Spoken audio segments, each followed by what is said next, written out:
Dapat paramdaman natin ng Panginoon dito sa ating venue na to.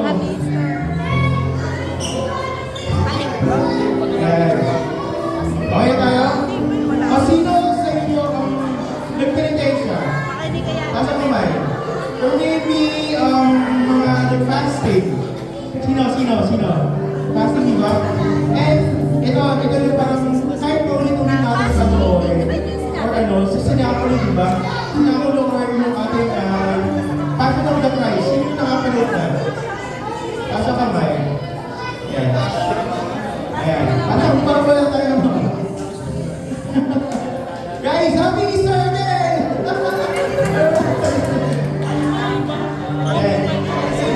During the level natin yung Passion of the Christ, ako lang ba or kayo din, whenever we saw yung agony ni Christ, itatanong natin sa sarili natin kung sino tayo on that panahon.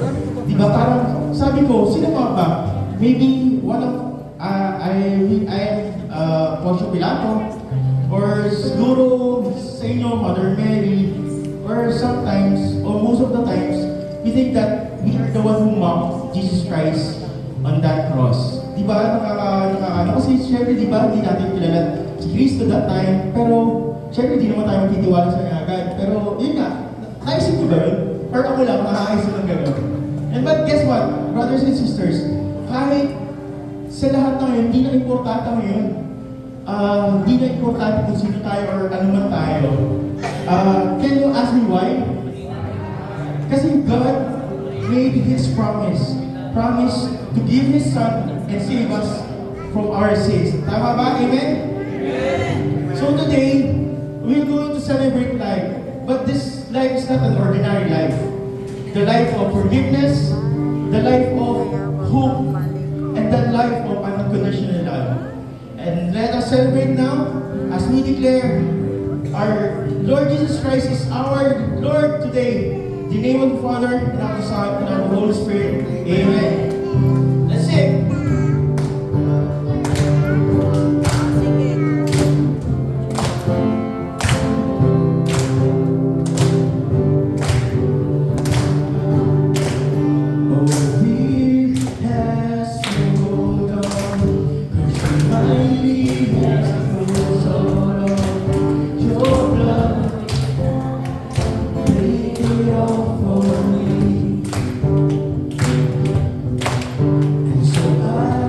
Take another step, draw near to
as people are gathered, let all creation cry out to Him. So we're singing and dancing, we're filling this space with all our praises. The Lord in this space. We're singing, we're dancing, we're filling this space with all our praises. The Lord in this space. Let's sing His goodness. The Lord in this space. Hey!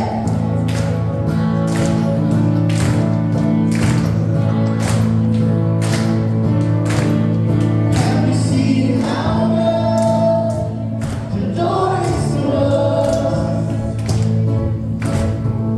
To shower us with mercy for all we have done. Have you seen how well the Lord is to us? That you are unworthy, we're still called to love. Do you know that the good Lord is ready here as people are gathered? Let all creation cry out to Him. So we're singing, we're dancing, we're filling this space with all our praises. The Lord in this space. We're singing, we're dancing, we're filling this space with all our praises. The Lord in this space. Let's sing His goodness. The Lord in this space. Hey!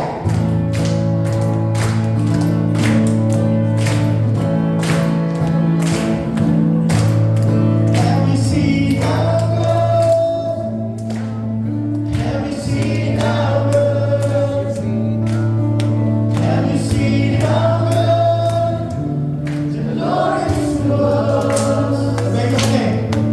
Lakas ah. Have you seen how good? Have you seen how good? Lakas ba? Have you seen how good the Lord is to us?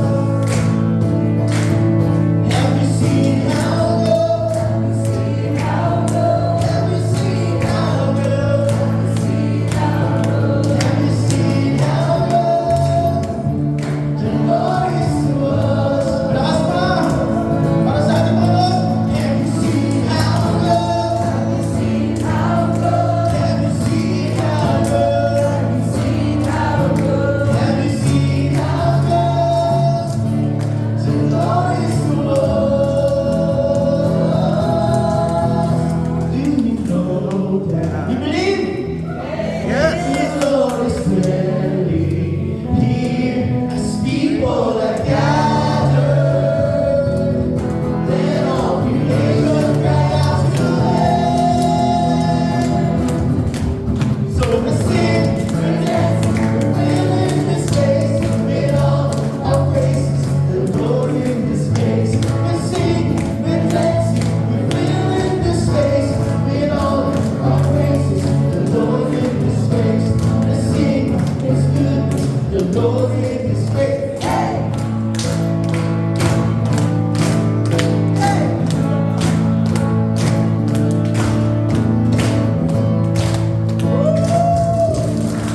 Amen. Palakpakan natin yung malakas na malakas ng ating Panginoon. Sabihin natin na buhay! My dear brothers and sisters, buhay na buhay sa ating mga puso ang ating Panginoon. Kaya naman sa araw na ito ay patuloy natin siyang pupurihin, pasasalamatan, at ipapanalangin natin na tayo patuloy niyang gabayan. Kaya tayo po lahat, in the name of the Father, the Son, the Holy Spirit, Amen. Today I receive all of God's love for me. Today I open myself to the unbounded, limitless, overflowing abundance of God's universe. Today I open myself to God's blessings, healing, and miracles. Today I open myself to God's word so that I become more like Jesus every day. Today I proclaim that I am God's beloved. I am God's servant. I am God's powerful champion. And because I am blessed, I am blessing the world. In Jesus' name, amen. Amen. My dear brothers and sisters, awitan natin ang salita ng Diyos. Thy word, O God.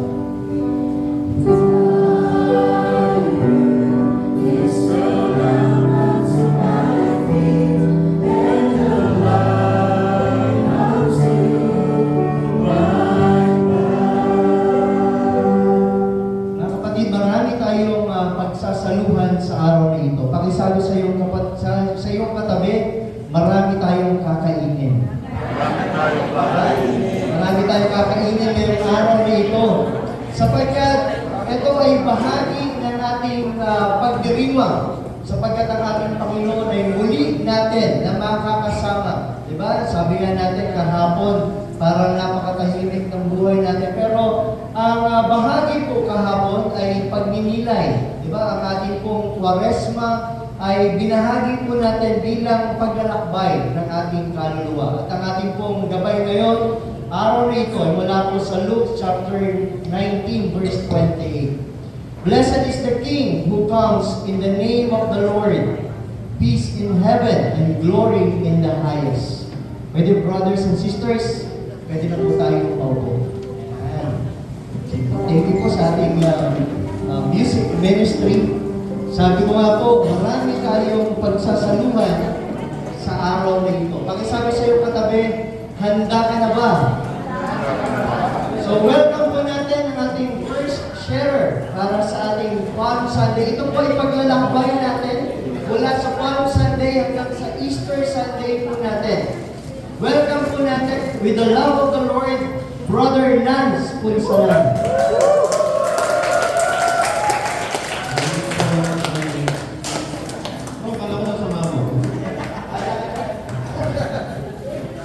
Good morning po sa inyo. Sa hindi po na kilala sa akin, ako po si Lance. Asawa po ng pinakamagandang natin sa media and creatives. Before I start my sharing, sino na po dito ang sumurrender kay Lord? Taas po kamay. Konti.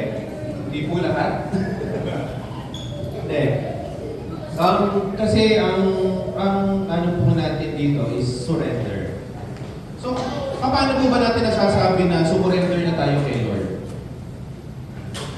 Ano po ang basihan natin ng pag-surrender kay Lord? Kasi po ba pagod na tayo? Kasi po marami tayong problema? Kasi po hindi tayo sinasagot ng cash natin? Kasi po wala tayong pera? Well, totoo naman po yun. Kasi po ako, before I surrender everything to the Lord, before I surrender everything to God, lahat po yun dinanas ko.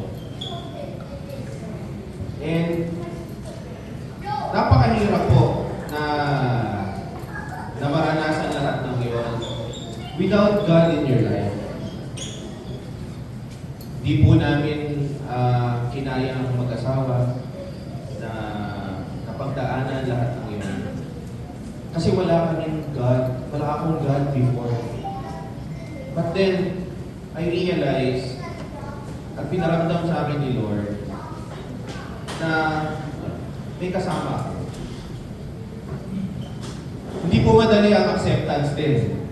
Before you surrender, you have to do acceptance. Sa itsura ko po ba, mukha po ba akong mag-attend ng feast?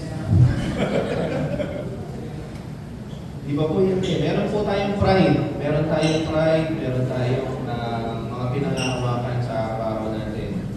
Sa mga kaibigan natin, sa mga tao na nakikita sa atin. Pero, lahat po yun na isang tabi ko, yung nakilala ko si Lord. Kinakilala po siya sa akin ng asawa ko. And I'm very proud na nag-attend ako ng feast because of her. Family po niya, in-introduce sa akin si God. And then, marami po akong naging trial sa buhay. Kung iisa-isayin ko po kasi hindi po kakasya yung oras ko. Pero doon na lang po tayo sa naging parang turning point ko to surrender to God. Nung time na na-hospitalize po yung wife ko. And then, everything falls apart.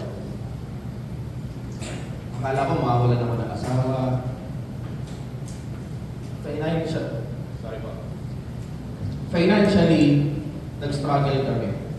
Dumating sa point na 1,500 na lang ang laman ng bangko namin. Tapos nag-aaral yung mga anak namin. Tapos ako, nag-struggle din ako sa work. Tapos siya, wala siyang work. How can we survive?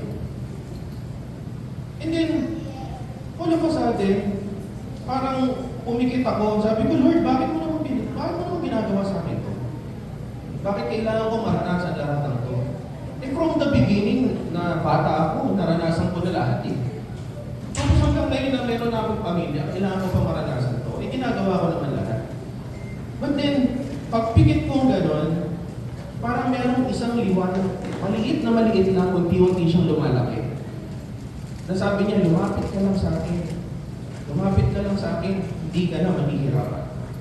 And that's the true meaning of surrender. Na every time, sa totoo lang po pag sumurrender kayo, hindi kayo yayaman. Hindi po kayo popogi. Hindi po kayo sasagutin ng crush nyo. Pero alam niyo po ba kung ano nakuha ng surrender? Alam niyo po kung ano ibinigay sa atin ni Lord sa pag-surrender? Yun po yung peace of mind.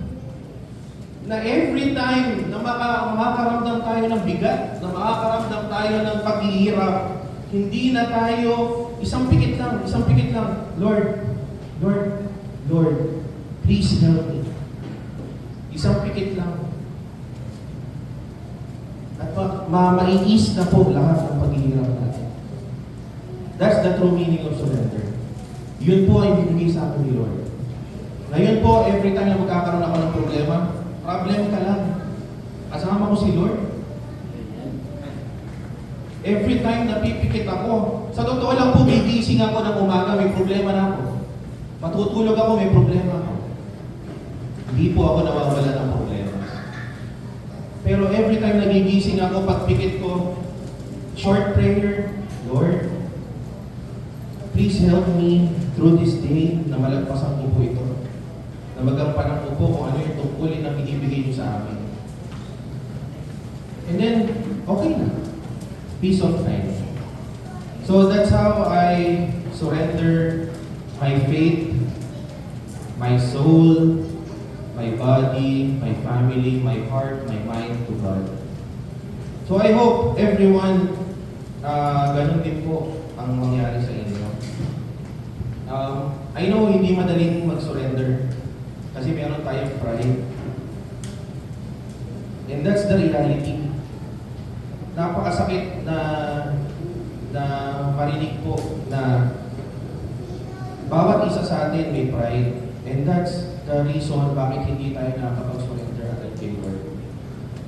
Pero, mga brothers and sisters, isurrender niyo po lahat kay Lord. Kasi siya lang po. Wala na pong iba. Siya lang po ang makakapagpagaan ng loob natin. And that's the true meaning of surrender. Thank you po. Amen. Thank you, Lord. Salamat, bro. The people waved palms, branches, and shouted, Hosanna. Di ba yun yung pagpasok ng ating Panginoon? Sinalubong siya. Di ba sinalubong siya ng maraming tao. Pero pagkatapos ng ilang araw, di ba pagkatapos ng ilang araw, ano yung isinisigaw ng tao? Crucify Him. My dear brothers and sisters, alam natin, surrender brings victory. The cross is not defeat. Hindi pagkatalo yung pagkakapako ng ating Panginoon sa krus. It is a path of resurrection. Doon papunta yung buhay na walang hanggan. My dear brothers and sisters, hindi madaling magpuri habang ikaw ay nasa ilalim ng pagsubok. Kaya ipinakikita sa atin na napakahalaga na yung pananampalataya natin ay buo kahit na tayo ay basag. Diba? Kahit na tayo ay merong, sabihin na natin, may mga pagsubok na dumaraan sa buhay natin, nananatili tayong tapat sa tapat na Panginoong Diyos. Amen? Palakpakan natin ang ating Panginoon. Ginagawa ko ulit, tumayo po ang lahat. Tayo po rin, O God.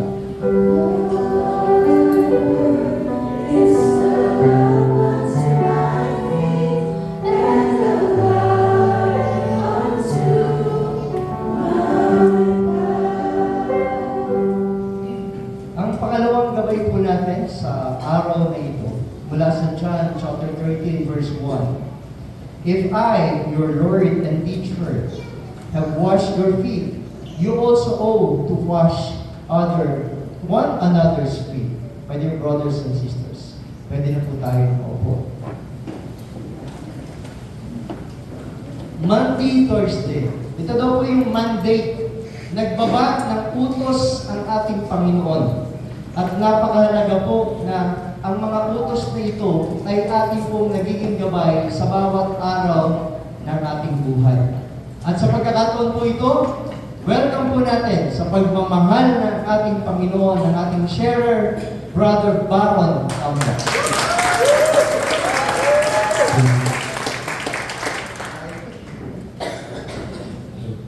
Good morning po sa lahat. Good morning. Ako po si Baron Tabwa at ako po yung dakilang driver ng ating admin. Heidi Tabwa. At kung mapapansin niyo po, ako din yung nagdadala ng tubig at naglalagay ng tarpaulin sa labas. Every time. So, I was asked to make a reflection about service and love. Yun po, Monday, Thursday, dito po nangyari yung Last Supper and washing of the feet. And ang isang message po ni Lord Jesus actually is love one another. Yun po yung pinaka-importante message sa Biblia niya. And it's very hard to do. Kasi mahirap po talaga sa pang-araw-araw. Ika nga, you love your neighbor, sometimes mahirap po rin. But, sabi nga, through Jesus, through prayers, kailangan matuto tayo magmahal. And yung pagmamahal natin, dapat wala tayong hindi mamaya. By the way, I'm a building contractor by profession. Kaya po ako nahandle ng mga 100 to 200 persons. And ang ano po sa akin dito sa business, sabi, nag-attend ako ng fees 2018. I came back from Saudi, very problematic ako. And pagdating ko rito, after 2 days, pinila ako ng misis ko sa Cabanas. So, nagkaya ako ng fees. And I was welcomed by the members and mainit yung pagkainag sa akin. Siyempre, kilala nila ako.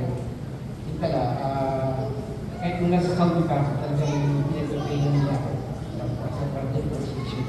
So, from 2018 until now, siguro naka-absent ako sa business several times due to some unavoidable matters, but never, not even one, na tinangad ako natin. Dahil po, naramdaman ko yung pag-ibig.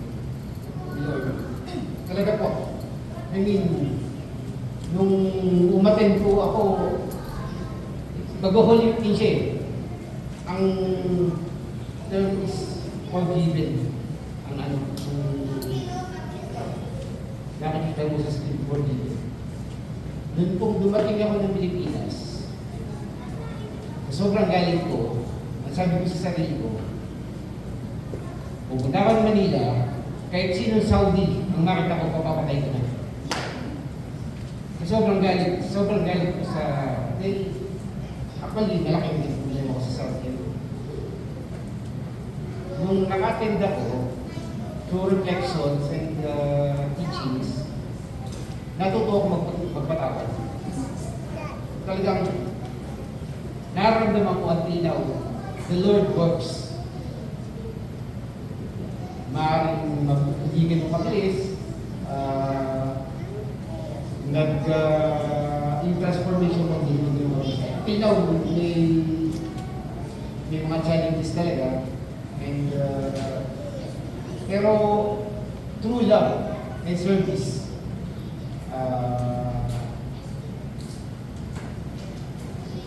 naipakaramdam ko sa kapwa ko, sa mga tauhan ko, sa pamilya ko, na yung pagmamahal dahil hindi ko service. Napakalaking tulong po sa akin ng pagkapatid. Sabi nga, kahit maliit yung service na ginagawa mo, pag pinagsama-sama natin yung service natin, yung po ang bumuo sa kanila. Ngayon sabi niya ni Lord, serve until it hurts. Huwag tayo mag-serve through convenience lang.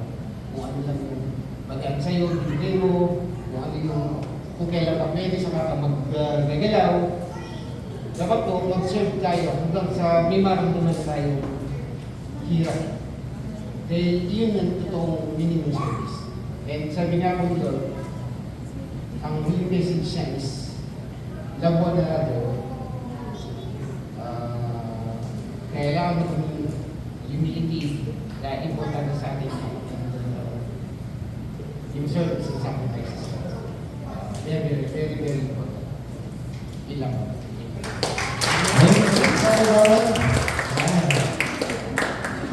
Alam po ninyo, my dear brothers and sisters, nandun kami sa Cabanas. Si Brother Baro laging nakaganyan lang kayo sa may likod. Tinitingnan yung paligid, tinitingnan kung paano tumatakbo yung peace, kung anong service ang meron. Pero, bilang unti-unti na binabago ng ating Panginoon, tinanggap niya yung mandate, tinanggap niya yung panawagan ng ating Panginoon, yung atas ng ating Panginoon, na love one another as I have loved you. Sabi nga po doon sa John chapter 13, verse 34. Yung pagmamahal ng Panginoon doon nagsisimula. At ngayon, sabi nga ni Brother Baron, yung naglalagay ng tarp dyan, nag-aayos lahat. My dear brothers and sisters, hindi kami uusan. Hindi uusan ng peace, malolos, kung hindi kasama sa naghahanda sa atin yung pamilya ni Brother Baron. Palagpakan natin ang mga natin. True leadership is service. Di ba, nakita natin na kung sa paghuhugas ng mga paa ng apostol ng ating Panginoong Kristo, meron niyang kasabay na ginawa, di ba? Yung paghuhugas ng kamay ni Poncio Pilato.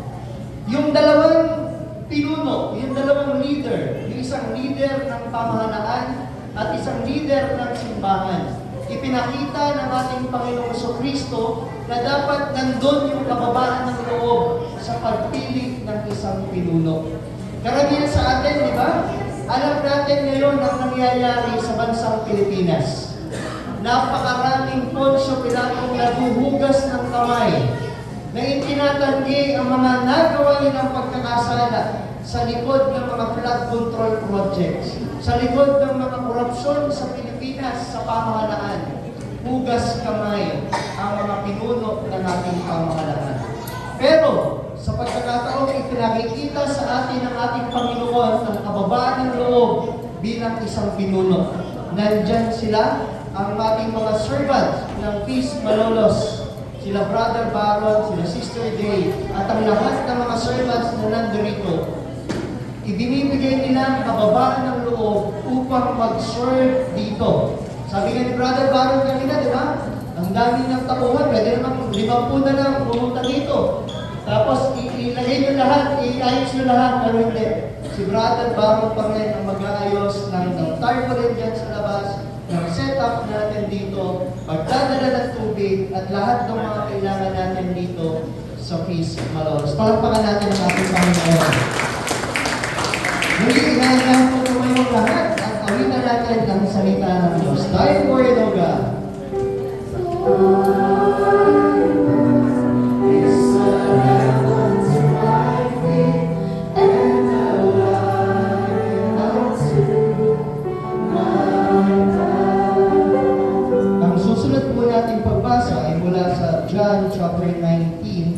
verse 16 to 30. At ganito po ang sinabi, "It is finished." Dito nagtapos ang sakripisyo ng ating Panginoon. Kaya, my dear brothers and sisters, welcome po natin sa pagmamahal ng ating Panginoon ang ating pong sharer for Good Friday, Brother Anthony Velasco. Thank you, Brother Leo. So, sacrifice. Big word. So, big word, no? Sabi nga yung sacrifice kasi, isa ito sa pinakamahirap na gawin sa tao. Kasi normally, ang sacrifice, it's something, it's not actually, it's just a mindset, no? Yung sacrifice kasi nag-isip ng tao, something you give up. Bigay natin. Pero if you will, gusto ko kami mindset na you offer something. Instead of giving up, you offer it.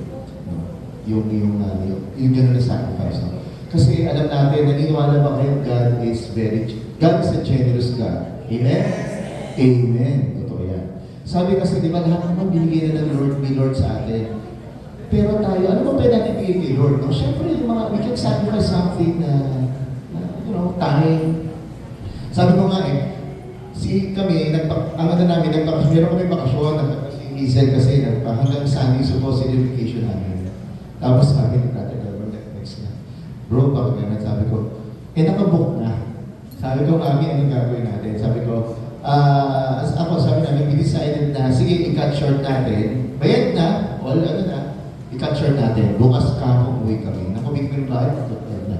No? So, okay lang. One way of sacrificing. Kasi alam naman natin na mahalaga itong gawain na ito. It is also an opportunity for us or for me na, alam mo yan, you can give something dito, makapag-share, hopefully may matutunan. So, ganun siya. No? Yung sacrifice na yan, kasi since 1997, guys, member ako ng men's choir. It's a choir na puro mga lalaki sa St. Joseph. 6 o'clock in the morning ang aming kanta. Nasa Bulacan na kami. Sabi namin, edad ko, nagsiserve pa din noon, buhay pa siya, as lay minister, 6 din. Imagine anong oras kami ko gigising. Bata pa ako noon. 1997. So, gumigimik pa ako Sabado night. Sanay ako nang gumigimik nung college. So, siyempre naman gumimik ka pa. So, isa yun. Sabi nga ng choir master namin, okay to, this is a perfect, this is the perfect time. Kasi you will start the day sa Mass. Sacrifice natin yung oras. Yun ang term ni Kuya Edgar, which is, he passed away last year. So, ganun siya. No? Kasi nalalaman namin, alam mo, hindi ko pa maintindihan yung giving up or yung offering. Kailan ko naman. Pero alam mo, si Lord, very generous talaga siya. Alam mo, doon tuloy yung service namin. Pero nung career natin, tapos, sabi ko kasi yung last nung ako nag-share ng una dito, no? Very ambitious akong tao.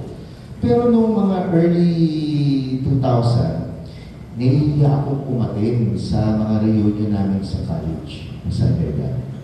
Bakit ako nahihiya? Yung mga klase yan, pagpipili, successful na sila. May mga coaching na, ako, computers, wala. Ang labang ko, alam mo na, mapuro na, tapos wala pa rin. Wala ako. Tapos lagi na lang akong tapos may insecurities ako. Nagkaroon ng insecurities doon. Kasi yung mga kaklase ko talaga, sobrang ang bilis nila, ang bilis ng take-off nila. Bakit kaya? Nagsiserve naman ako. Tuloy-tuloy naman. So, sige, I didn't give up. No? Tuloy-tuloy yung service pa rin namin.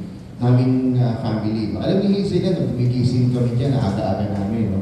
Pag Sunday. So, tuloy-tuloy pa rin yung service, pero ba't feeling ko, ba't ganun pa rin, hindi staff ako sa government. Yung mga kaklase ko, CFO na ng Bounty Fresh, may mga kondo na, ano nangyari? Nag-aaral naman ako, para lang pinag-aaralan namin. Sabi, pero tapos, parang sila naman, panayagini sa Facebook, to the point na hindi na ako sumama doon sa grupo namin. No? Pero yung pala, Si Lord pala, ganun siya. No? Pag nagsasacrifice ka, hindi naman siya, yung sacrifice niya, iniintay niya yung bigyang pagbigay, yung balik niya eh. Kasi yung sacrifice naman natin, andyan na yan, no? Sabi nga nila, no? Lahat ng prayers natin, naririnig ni Lord, kahit napakahina niya. Lalo na yung sacrifice, especially yung sacrifice, no? Kasi yung pala, si Lord, di ba, alam niyo yung tirador? Yung tirador, di ba? Di ba yung tirador, habang binabatak mo siya patalikod, pagpapapanggalan.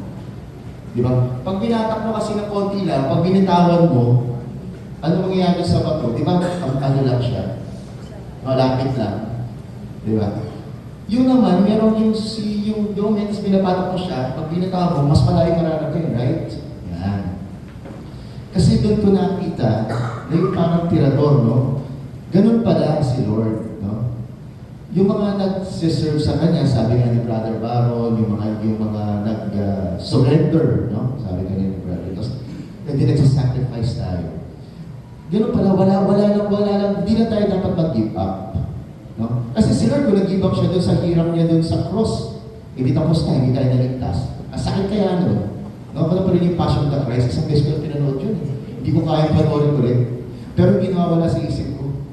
Yung scourging ng kapira, nakala mo, lati ko lang, it's not.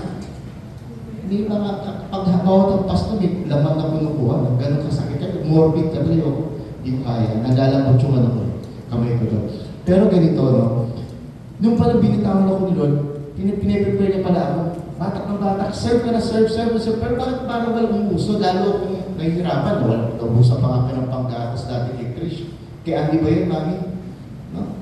Biyernes sa ano, wala kami panggatas, Friday sa Monday pa yung ano namin, bugulang-ulang namin para magtatrabaho. Yun. Pero to cut the story short, alam mo, nung binitawan ako ni Lord, tuloy-tuloy. Naging manager, AVP, VP. Now I'm very, with the love of the Lord, so sa grace niya, now I'm one of the senior vice president of, ng isang malaking company dito sa atin, sa Pilipinas, no? Hindi ko sabi nga sa'yo, binitawan ka na, hindi na, talaga tuloy-tuloy na, guys, no? Siya, huwag na tayo bibitaw yung sacrifice kasi rinig na rinig ni Lord yan, no? Yung sacrifice. So, that's it, no? So, sabi nga ni Mother Teresa, I will end my talk doon sa sharing doon sa sabi ni Mother Teresa. Research ko yung kay Mother Teresa pero ayaw niya. Pero sabi lang niya, yung love kasi, ito yung para service. Pero more than service, it should be love with compassion. Thank you.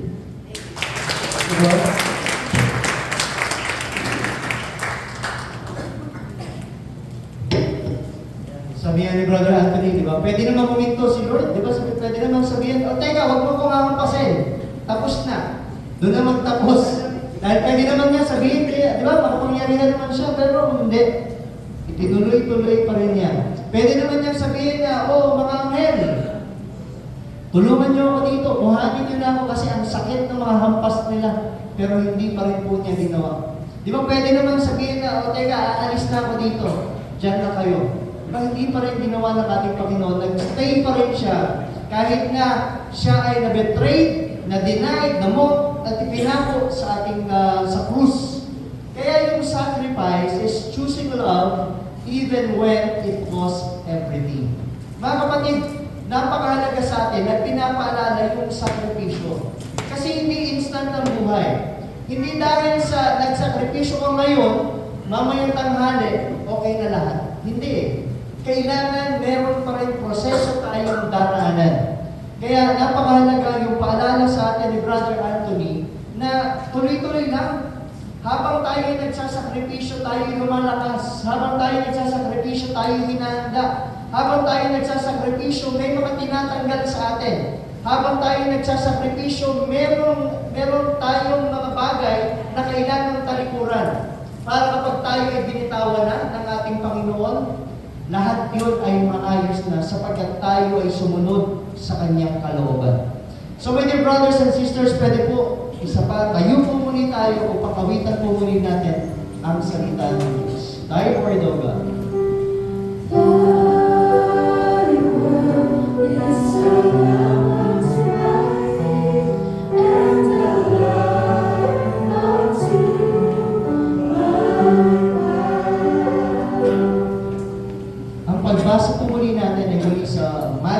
chapter 27, verse 59 to 61. Jesus was laid in the tomb, and the stone was rolled in place. Patay na ang ating Panginoon. My dear brothers and sisters, no miracles, no sermon, no visible victory. Dumating ba tayo sa punto na halos wala tayong kasama, di natin maramdaman yung ating Panginoon? Ang ating Panginoon ay palaging nandyan at tuloy-tuloy tayong sinasamahan. But silence does not mean absence. Stillness does not mean defeat.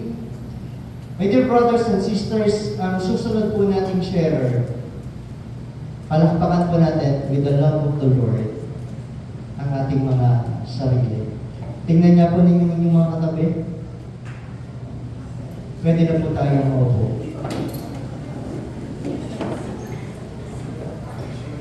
Waiting is also worship. Ano ang hinihintay mo ngayon? Huwag po ako ang inyong tingnan at wala pong tatayo dito. Sa iyong mga katabi, tanungin niyo yung inyong mga katabi at meron po tayong 4 minutes para magkaroon kayo ng share sa inyong mga katabi. Ano ang hinihintay mo ngayon? Okay? Time starts now. Waiting is also worship. 4 minutes.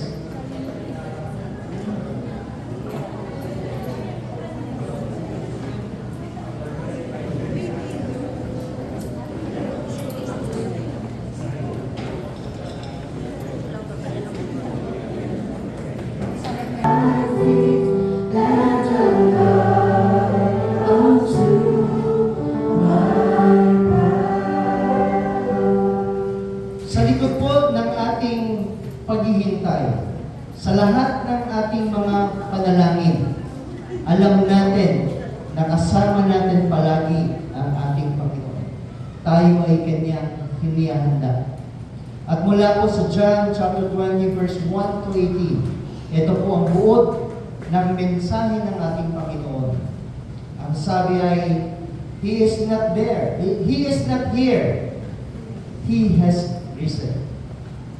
My dear brothers and sisters, nung hindi natin nakita ang ating Panginoon, dahil sa ating pananampalataya, alam natin na nandiyan siya.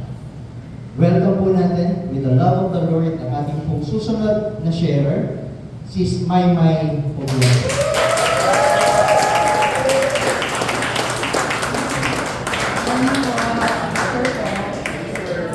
Ako po si Sis May, and ako po yung eldest daughter ni Brother Moises mo, na aking Sis Pao po.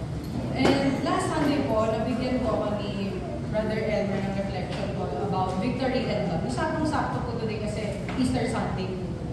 So, pinag-isipan ko po siya ng matagal, tapos na-realize ko po na imposible po na mag-reflect ako sa glory lang ni God nang hindi ko po na pagre-reflectan yung buong sacrifice niya. Kasi sa buong linggo po na nagre-reflect ako, yung po yung mga araw na nagsasuffer po and nag-sacrifice po si Jesus. Na Good Friday, Monday, Thursday.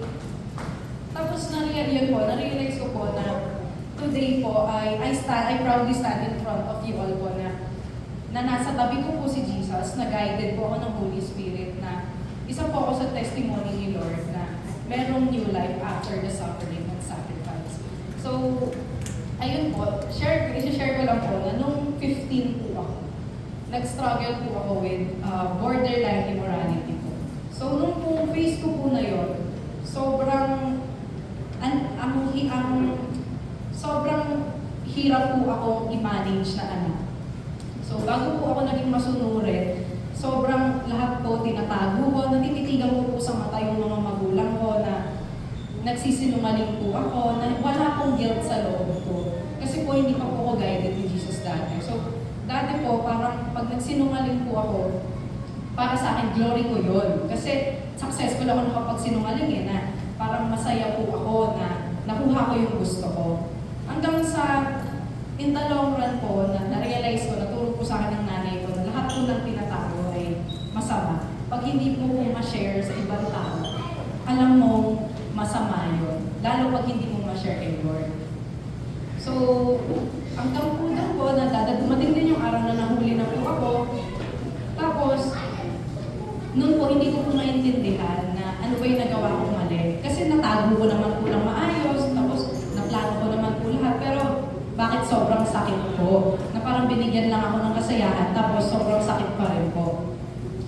Tapos, after po noon, and yun po yung doon po bumagsak po yung pamilya namin, na naramdaman ko po na si mami po noon may cancer po siya, tapos depressed pa po siya sa akin kasi iniintindi pa po niya ako. Tapos si daddy po, hindi na po siya nakakapag-focus sa trabaho kasi po, kailangan niyang i-comfort si mami para intindihin ako. So yung mga kapatid ko po, hindi ko na po sila nakakausap. Sobrang na-isolate po ako kasi nakalimutan ko po na nandyan si Lord para sa akin.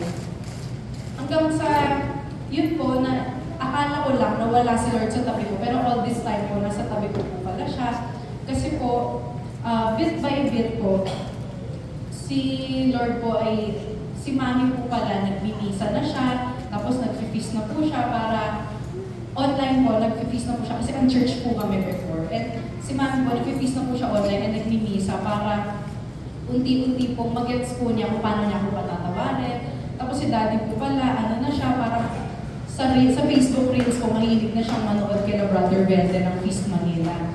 So, tapos sa akin po, nag-online mass na rin po ako na si God po pala nag-work na within our family nang hindi pa namin alam. Hanggang sa, ang naging turning point po ng victory ko po ay nung pong nakita ko lang po, nung pong nakita po namin na merong Feast Malolo sa Diaz Convention.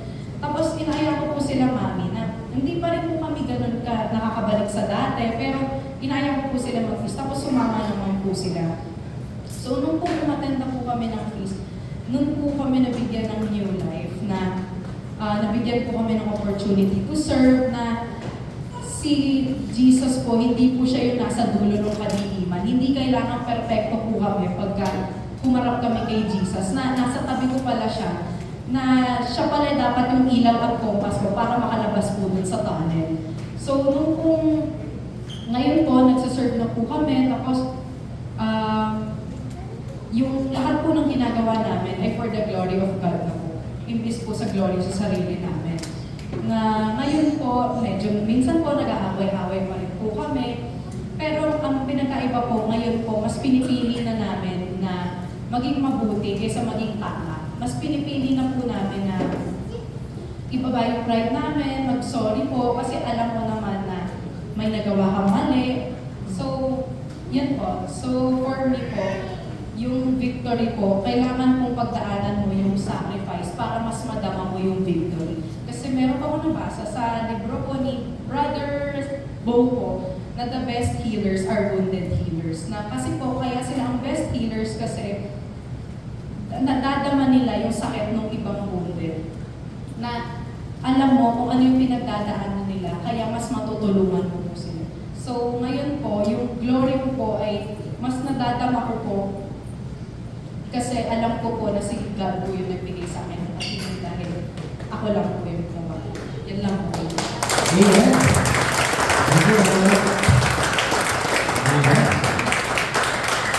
Yan po yung Poblaste family. Diba? Si Maymay, kasama yung mga buong pamilya po yan. Pagka po umaten sila dito. Victory of life over death. Diba? Light over darkness. Hope over despair. Napakahalaga po na tayong lahat ay nakikita natin. Alam niyo po, sabi nga ni Brother Moises kanina, nag-feast pala siya online. Iba yung kanyang pinag. Ibang feast. Si Spao, iba rin yung feast. Pero dito sa Feast Malolos, nagkita-kita sila at dito nila napag-usapan, nag-feast din pala yung isa. Kaya tayo dito bilang isang pamilya, meron ibinibigay sa atin ng ating Panginoon. Gusto ko yung sinabi ni May, nag-aaway pa rin kami ngayon. Di ba? Sino po yung nag-aaway pa rin dito? Lahat naman tayo, di ba? Nag-aaway-aaway pa rin tayo, pero ang pinakamagandang bahagi ng pag-aaway natin ngayon, nasa gitna na natin si Kristo. Pwede dumit na si Kristo sa pag-aaway, hindi lang sa pagmamahalan. Di ba? Yun yung mensahe sa atin. Pwede dumit gitna ang ating Panginoong Jesucristo habang tayo ay nag-aaway. Diba? Kung kayo mag-asawa, nag-aaway kayo, nasa gitna niya si Kristo, magmumurahan ba kayo? Diba hindi? Pagmamahal pa rin ang ibibigay niyo sa isa't isa. Kung kayong dalawa, ng iyong mga anak, nag-aaway kayo sa gitna ni Kristo, makapagsalita ba kayo ng masasakit sa isa't isa? Madalas po ganito ang nangyayari. Sinasabi natin, ang hirap namang intindihin ng mga bata ngayon. Di ba? Hindi natin maintindihan. Pero my dear parents, ano ba ang ginagawa natin kapag meron tayong di maintindihan? Hindi naman tayo agad nagre-reklamo, di ba? Inaaral natin para maintindihan natin sila. In both ways. Napakaganda po nung pagkakataon na tayo bilang mga magulang sa parte ng mga pobretes, inanyayahan sila ng kanilang anak na dumalo ng peace at pag-aralan ang pagmamahal ng ating Panginoon at ito ay maging bahagi ng pagmamahalan ng isang pamilya. My dear brothers and sisters, inaanyayahan po tumayo ang lahat. Muli, awitan natin ang salita ng Diyos. Thy word of God.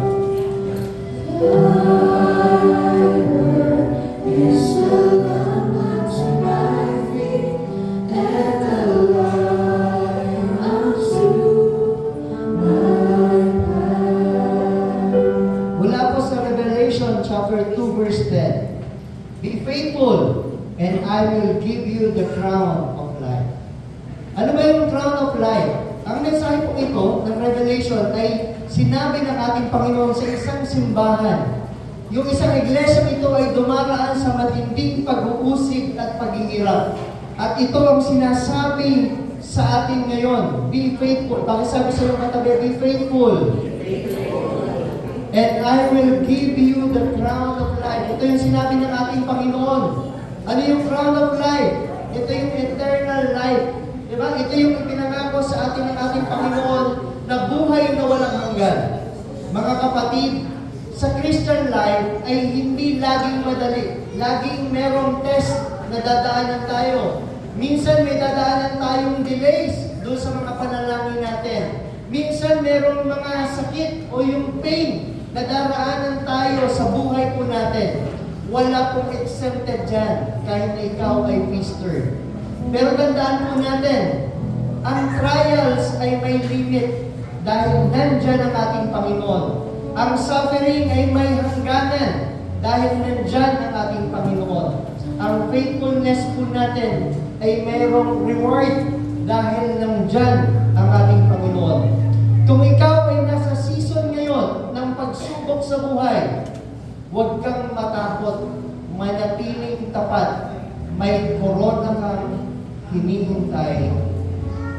Amen.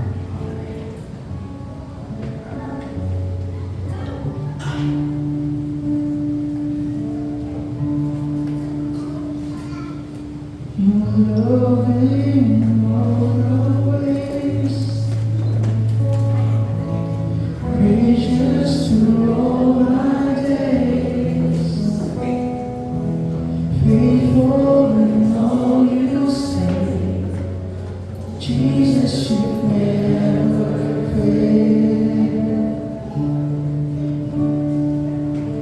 Mountains fell at your feet, oceans flow when you speak.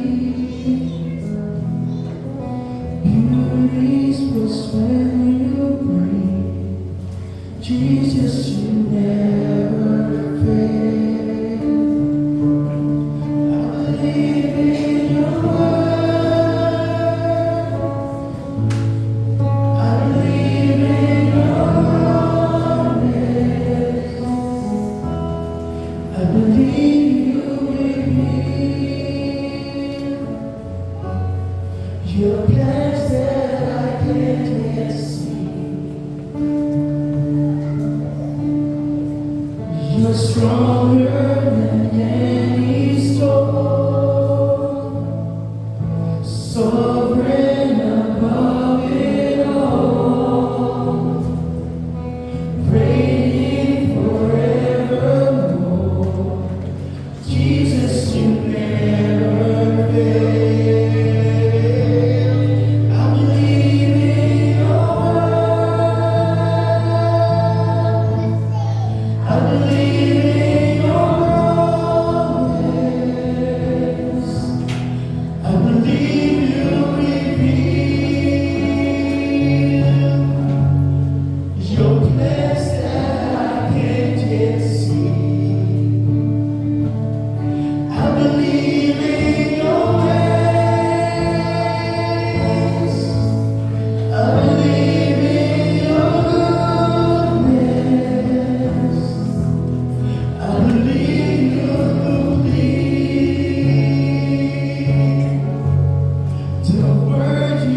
loud voice.